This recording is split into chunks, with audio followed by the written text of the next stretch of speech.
vacation was lovely. We went to Barbados, and it seems that they have 75 to 80 degree weather all of the time, 365 days a year. So I don't know if I would like really? it on a yearly basis, but I have to tell you that for 1 week it was very beautiful. So I'm feeling all perked up, and needless to say, the election results, not only my staying here, but the fact that we've gained some more automatic support, and perhaps most importantly, the fact that all of our initiatives on the ballot were passed are going to make this year and I think next year very, very exciting years. You know, it's one thing to win, but if I had won, and then everything that we had fought for had been defeated, it would have been somewhat of a bit of victory. Right. I think people are feeling. There was an article, every now and then the Free Press has an article with a good headline on it, and that the headline they had the day after the election, or 2 days after, was a good one. I think people are feeling very good and very proud about Burlington. There's a positive attitude in the air. We're moving forward in a number of different directions, and I'm excited. I'm raring to go. I think the Board of Aldermen's raring to go, so I'm feeling good. Good. What are you raring to go about? What's Okay, there's a lot of stuff. There's a lot of things that are happening in Burlington, and what I just want to do today is to just touch on briefly some of the areas that work is going to be taking place on. As we mentioned during the campaign, of course, the street and sidewalk program is an ongoing program. It's going to continue. I believe very shortly, within a couple of weeks, we should be able to announce the program for this year. And again, our goal is to repave every street and every sidewalk in the city of Burlington that needs repaving, and then to have an ongoing maintenance program. So that program will be announced. A whole lot of new streets will be repaved and new sidewalk segments. Further, the sewer improvement program and the wastewater plant improvement program will be accelerated. There will be more work being done this year on that. And of course, the goal there is to do away with the backup problems that many people have been having in their basements. I think many people understand that the sewer system in Burlington is very, very antiquated. A couple of years ago, we passed a $23 million bond issue to deal with that, and that's what we're doing now. We'll see more work being done on that program this year than last year. So we're making progress there. In terms of infrastructure improvements, also, as a result of the passage of the $2.9 million bond issue, we're going to see a lot of nice work on the waterfront. And that, I think, what you're going to be seeing in the next few years is just a whole lot of activity down on the waterfront. We're going to be attempting to bring people down on that waterfront. And probably there's no area that's more important and that I'm more excited about than finalizing the dream that many people in the city have had for decades of having a vital, alive waterfront where thousands of people enjoy. You and I were down a month or so ago. Yeah. Remember that? Yeah, on the ice. It was a freezing cold day, and we were down there, and just hundreds of people were ice skating, sledding down on the waterfront, and it was really nice. That gave you an idea, a glimpse of what that waterfront could be as a recreational activity for people. What's going to be the first real sign, visible sign that something's starting to happen? The CO office, in fact, has already come up with some tentative timetables as to when work is going to be beginning. Some of the work will begin just as soon as the weather warms up. Other work is going to have to be take a little bit of time. But certainly we can begin work on the bicycle path. The bicycle path will be widened at certain places and completed. And that work can begin, as far as I can understand, as soon as construction season allows us to begin. There'll be some improvements to a number of park spaces down on the waterfront. We recently acquired, as you know, the mobile oil beach, and that's going to see some significant public improvements, some toilet facilities.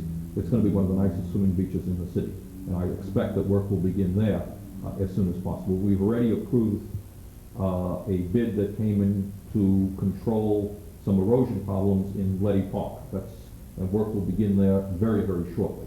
So I think people will see throughout the entire waterfront work beginning.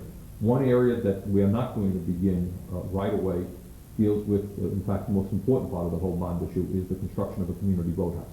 And the location and the timing of that is dependent upon how we solve the wastewater plant problems and the pollution problems right now. So that's going to have to be tackled first, and then the construction of the community boathouse begins after that. But work is already going on full blast in terms of studies to see how we can tackle the pollution problems down around Perkins Field. We're moving in that area as well.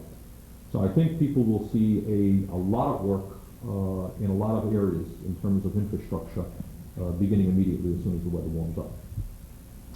There's another area that I am very excited about that we're going to be moving on, and that is the whole concept of beautification. And what excites me, frankly, about beautification is that not only is it an end unto itself in terms of making the city more beautiful, but it's a means by which you can bring out many, many hundreds of volunteers who will help to make the city more beautiful. And frankly, for the small amount of dollars that the city spends, it's a wonderful investment because the results in terms of pride that people have in the city, their own participation in our activities, and the end result is 100 times more than what the city ends up spending on these projects. Is this more than the tree planting? Yeah. This year, we're just at the tentative states. We're just discussing this now, so you know what I'm saying is still tentative. We haven't finalized it, but it looks to me like we're looking at least 5 areas in terms of beautification. Number one, we're going to continue the tree planting effort. As you know, in the last 3 or 4 years, we must have planted approximately 2,500 trees all throughout the city. And I think as the weather warms up and the spring comes, people are going to see a lot of green from Main Street into every neighborhood in the city that we haven't seen before. The cumulative effect of 3 years of planting, I think, will be seen more apparently now than before. So tree planting will continue, and what has to be determined is what major thoroughfares we want to work on, as well as what kind of, in what neighborhoods do we want to work on. And we're going to need a lot of volunteers for that. People will have the opportunity to call in City Hall, and tell us, you know, if they would like a tree, and we'll do our best to accommodate that. So that's an ongoing effort that we're going to continue. Second of all, we want to do a more vigorous cleanup effort. We do cleanup every year, and the tentative date that we've selected on that is about May 2nd, and we're going to need a lot of volunteers for that as well. Great. Boy, I've been noticing a lot of the trash. Yeah, especially now when the snow Snow melts and precisely. You see what there comes the trash. So what we want to do, and we'll coordinate that with the Public Works Department, is clean up our beaches, clean up the downtown area, clean up the green belts, maybe do some lawn mowing. But there's a whole lot of work that has to be done, and we'll need some help to do that. Thirdly, we would like to, in addition to the trees being planted, we would like to plant a lot of flowers this year, flowers and plants. We have begun to do more of that in the last few years. If any of the viewers have been to cities like Quebec City, in Quebec, what you're astounded by is just the beauty of the city in terms of flower bed after flower bed. And we're very excited about that. We have begun to do that. Some people may recall that right across the street on Battery Street from the Radisson Hotel, there were some beautiful beds of tulips. Yeah, I got some nice shots of those. Right, and out at Szymanska Park in Ward 1, and in various other areas of the city, we have begun that process. I would like to see that accelerated because it's really inexpensive, and it just, you know, blossoming flowers are just breathtaking, and so that's an area that we want to get into. We're going to again need the help of a lot of people. The city can supply the plants and the flowers and the seeds, and we'll just need people to help out on that. And tentatively, that date is scheduled for May 30th. And something else that we did last year that we want to continue on is we held a very successful beautification contest for people who wanted to basically plant their own gardens. And we want to expand that to the business community. We gave out some awards for some really, really lovely home gardens that people had. They did the work themselves, and we want to encourage that. So we'll be having more information on that. And lastly, we want to do something that we've just done a little bit of in the past, is there are areas of the city where people just don't have a whole lot of money who would like to paint their homes. And I think the city is looking at the possibility of making free or inexpensive paint available to those people, and also working with volunteers and the Land Trust and maybe the Youth Employment Program to get young people out to help people paint their homes. Those are 5 separate ways that we think we're going to have a good impact on beautification efforts in the city. Great. What's next? Well, what's next is clearly the issue of housing. And I know that I want to congratulate you and others who are working with you on Public Access TV for highlighting this problem. Housing remains a very serious problem in the city in terms of providing affordable housing, not only, of course, in Vermont, but in almost every section of the state of Vermont. And it's a national problem, it's a state problem, and it's a city problem. And I think all that I want to say right now is that there is no issue that is going to be given more energy and more thought than the issue of housing. And we are going to do everything that we can to work with the banking community, to work with the state, to work with our own land trust, to provide more affordable housing and more tenants protection in the city of Burlington. One really exciting program that we're going to be discussing at greater length is that for the first time we have gotten a significant sum of money from the city employees' own retirement fund to go directly into land trust. We got $1 million. An agreement was worked out between the retirement fund, which now has approximately $25 million in it, and the land trust, which will enable the land trust to purchase a number of buildings, rehabilitate them, and lease them out as they do on a long-term basis to families who are in need of affordable housing. How do you get money out of a retirement fund for housing? How does that work? Well, the story there, it's an interesting concept, and it's one that is being thought about all over America. In fact, I just read in the paper today being Friday, Jesse Jackson was out in the Midwest, I think, talking about the concepts like this. Throughout America, the unions and other organizations have literally billions and billions of dollars in retirement funds. These are the funds that are available to pay off to pay retirement benefits to employees when they retire. Mm-hmm. And what has been a subject of real interest and real debate is how is that money being utilized? And a very funny story occurred. The unions, in fact... I mean invested. Yes, how it's invested, right. Okay. Now, historically, what's happened with that money is the unions and everybody else has basically given it over to money managers to make as high a rate of return as they could, which is not unreasonable. It's been invested in the usual manner. Okay, here's $5 million, earn me the best rate of return you can, and they've gone to the conventional money managers to do that. Right. Now, the problem there is that for the unions themselves, that money has not been used in a way that would benefit American workers. Okay? They have said, basically, use this money in any way you want it. And the ultimate irony occurred when the AFL-CIO, the unions, discovered that some of their retirement money had gone in to help build what they call the Right to Work building in Washington, which is the head of the anti-union movement in the United States. So the union's money had gone in to build the headquarters of the anti-union movement. And when that crystallized the stupidity of their investment policies.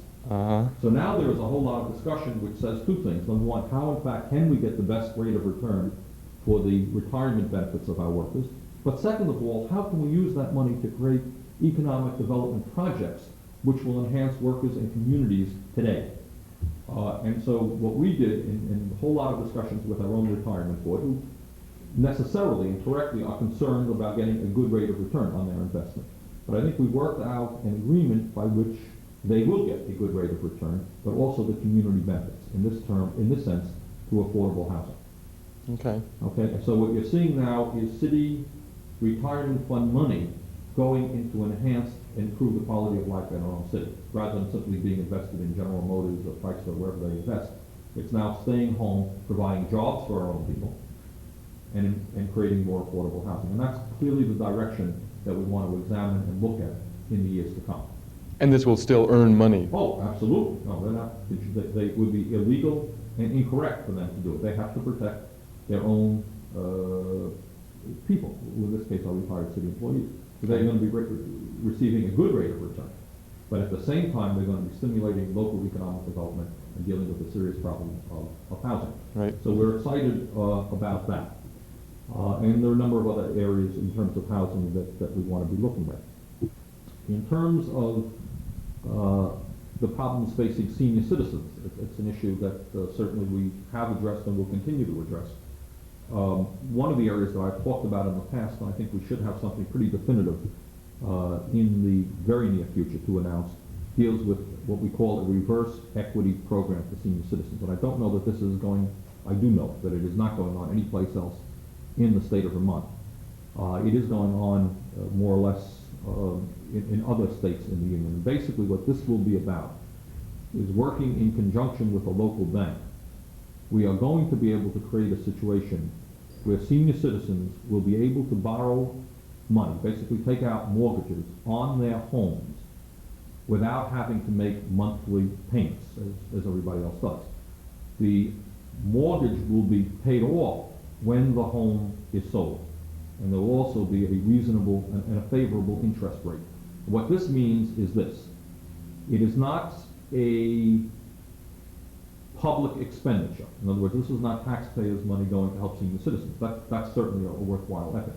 What this simply will do is this: if there are senior citizens, for example, who are having a hard time paying their property taxes, and there are many senior citizens in that boat, who want to continue to live in their homes. Often they've lived in their homes their whole lives, they've paid off their original mortgage, but they're now having a difficult time raising the cash that they need to pay their taxes. What this program will do is enable them to borrow enough money to pay their taxes. That money will not have to be repaid until the house is sold, until the individual moves out or perhaps passes away. So the beauty of the program, it combines two facts. Number one, in Burlington today, the property value of most people's homes, the value of most people's homes is increasing by 5, 10, or 15% a year. Now, on one level, that's clearly very good. Everyone is delighted that their home is worth 10% more than it was the past year. The negative of that is that taxes go up, of course. Property taxes go up as the value of your house goes up. And second of all, for many of our senior citizens, they simply don't have the cash to pay their property taxes. Right. So what this does is allows people to stay in their homes. The money does not have to be paid off. The loan does not have to be paid off until the home is sold. But we'll have more specifics on that. But that's a program that we are working on. Where would the banks even begin to think that that's a good deal? Well, from their point of view, it is a fine deal. They just get their money instead of getting the money every month as you pay. If you have a conventional mortgage, you pay it off every month. That's Right. how they get their return. Right. Here, their return is delayed. The payback is delayed until the home is sold. They're going to get it. Don't worry, they will make money on the deal. The question is what kind of interest rate they're going to charge, and we are working with the bank to get quite a reasonable interest rate. But the point is they will get it all the whole loan back, not on a monthly basis, but when the home is sold. So they're not going to lose any money. But it's a program that exists. Similar type programs exist in Connecticut and I believe in California. It does not yet exist in Vermont. I think we'll be the first community to do it. What happens if someone, if after the elderly person dies and they want to leave their home to, is that That's the price is going to be deducted. Let's just say, for example, that a home. But what if it's to someone who doesn't have, so after that final sale, the money, that building has to be sold. I mean, some money has to be. Right, that's right. When that house is sold, let's just say it's sold for $80,000, and the person owes $10,000 to the bank, then that $10,000 is deducted from it, and that is repaid at that point. Okay. Okay? Yep. So that's an area that we're going to be looking at. We are going to maintain very strongly, and I know there are people who don't agree with me on this, but nonetheless, that is my strong feeling, our concern on national and international issues. In fact, if I'm not mistaken, within a couple of weeks, there is going to be a very nice series of events here on Central America that are taking place in the city of Burlington. The ambassador, the Nicaraguan ambassador to the United States will be here in Burlington. And I applaud those people who have put on that function. I think there's going to be some functions up at the university, and some people here in the city of Burlington have been actively involved in this for years. And I think that that's important. I'm very proud, very, very proud of the fact that, as you know, some 8 to 10 people from Burlington have recently gone to Nicaragua, to Puerto Cabezas, to help build a playground there for the children. And I just think that that is absolutely fantastic. And that when the history of this unfortunate and sordid war against the people of Nicaragua is written, people like that who went to bring hope and to bring some joy to children who are suffering a lot in that country, rather than the bombs and the guns of the federal government, I just think that that's fantastic. And in one way or another, we'll be acknowledging the work done by those people. It's done a very brave and decent thing. You know, Roger Ellis, that veterinarian down in Virgins, he just came back from a veterinarian trip down there, and I've just been working with him on putting a video together, and and it's just filled with all these farm scenes from all the rural areas. Did he videotape them? Yeah, and it's just amazing how what their life is like. It's just nothing like here. Just it. I mean, and to think. I mean, I don't want to turn this into a big thing about it, but just the contrast between the way they live and what they're supposed to be trying to do to us is. I mean, it just doesn't make sense. Well, I think. I mean, if there's anything that's positive out of all of this, what is Iran and Nicaragua scandal that Reagan is having to deal with, is the absolute lies of this whole policy that have gone on for the last 5 years. It's a lie from beginning to the end. To think that a nation, an impoverished nation of 3 million people, is a threat to the United States is just totally absurd. And this is just a continuation of a policy which the United States government has had for Central and Latin America for 100 years, where they in fact are seen as our backyard, and we have the right to do anything we want. And how dare them have their own governments do what their people want? Yeah. They don't have the right to do that. We have the right to destroy them. But again, it is, to me, I'm very proud as the mayor of the city, of the Sister City program, which now on 2 occasions has brought medical supplies, educational supplies, food down to Nicaragua, and most recently 8 or 10 people actually went down there to help build a playground. That's just incredible, and we're very proud of that. And in fact, there's a group now that I think I'm going to play a more active role in than I have in the past. And essentially what it is locally elected officials who are now in the process of speaking out more strongly than they did in the past on national priorities. And the point that they raise is the point that I always raise, is that when the federal government spends $300 billion on the military and cuts back on programs for education, cuts back on revenue sharing, which often funds police and fire protection, cuts back on programs in housing, environmental protection, or whatever, if anybody thinks that national priorities are not local issues, they are very mistaken. And I have been disappointed by the tone of many mayors who, just don't pay attention to these issues. But I think increasingly, as the cities and towns throughout America suffer, now, for example, if you read the papers during a March meeting here in Vermont, in town after town, what you're talking about are property tax increases to replace the loss of revenue sharing. Mm-hmm. Burlington is one community which didn't have to do that because we developed alternatives to the property tax. But that's what's going on, from one end of the state to the other. So that is a federal issue coming right home to bear. Property taxes are going up in almost every town in the state of Vermont because we have lost federal revenue sharing. And we have lost federal revenue sharing because the priorities of the federal government prefer to spend money on nuclear weaponry, going to war against the people of Nicaragua, building the insane Star Wars program. That's where the money is going. So I think it's absolutely proper that local government and local government officials do speak out on those issues. There is now an organization which I intend to play a more active role in, which has that focus. Is that a national group, or? Yeah, it's a newly formed national group, and it's called, I don't know what it is called. It's local elected officials, and they have a national, they have people from one end of the country to the other. Not a whole lot yet, but it's a group that I'll see what I can do to help build up here in New England. Neat.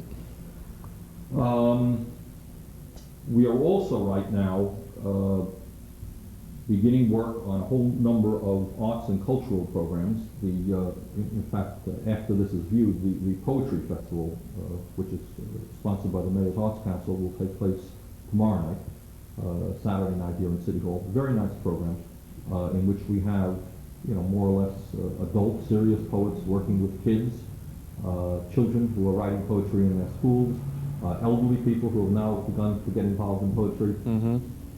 And again, I know there was a letter to the editor, you may have seen that. Yeah, there was. Why are we spending money teaching people how to write poetry or do dance and so forth and so on? And I believe in it, and I believe that the overwhelming majority of the people in the city of Burlington believe in it. We are going to repave our streets, and we do have a good police and fire department, but life is more than that. And developing a sense of community, allowing people to express their potential through cultural expression is to me extremely important. We spend not a whole lot of money on those things, but it makes life better. One of the projects, and in fact, somewhere in this office actually, I guess it's inside, there is a collection of poetry that has been produced by senior citizens in Burlington as a result of a project that was funded by the Arts Council. And I've talked to some of the senior citizens, and it's just extraordinary. The poetry is really nice. They've reflected on their own lives, their views of Burlington or whatever. And that's where it's at. That is important to me.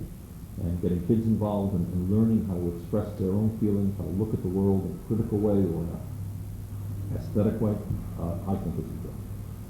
So we have the Poetry Festival that will take place Saturday, tomorrow night. So when this plays, it was last Saturday? Yeah, it was Okay. last Saturday. I saw the one that took place last year. It was just terrific. And those are the types of activities that we want to encourage.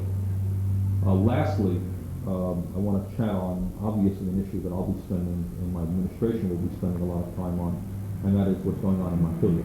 Yes, clearly that has a tremendous impact on life in the city of Burlington and all the cities and towns. I continue to be astounded. You know, you go down there, you look, and it's hard to quite understand what is going on down there. They've been at it for a couple of months, the legislature has, but I'm not seeing tremendously positive results. Certainly from Burlington's point of view, the issue of state aid education is as important as anything, as I've said a million times. From our perspective, we get treated extremely shabbily through the present formula. The governor's proposal to develop a foundation plan makes a bad situation even worse. If that plan goes into effect, at best, Burlington will receive nothing for the indefinite future in increased state aid to education. At worst, at some point in the future, we will be losing more money, putting money into the state fund to increase property taxes to go into state aid to education. Right now, in Burlington, we fund our education, if my memory is correct, by about 95% through the property tax. Okay, 95% of the Burlington School Department budget comes through the property tax. 5% comes from state aid. That's insane. Throughout America, about on the average, 50% of budgets for education come from state government. We're talking about 5%. And if the governor gets her way, the situation will probably be even worse. So that remains a major effort. We have some charter changes that we would like to get through. We need some more money for our highways. There's an agenda down there. I am not impressed by what's going on there, but we'll be down there doing what we can. Okay, anything else? We probably have we're probably just about done. Okay. Good. So is that it? That's it. Okay. Good. That's good. Can I go? Yep. Okay.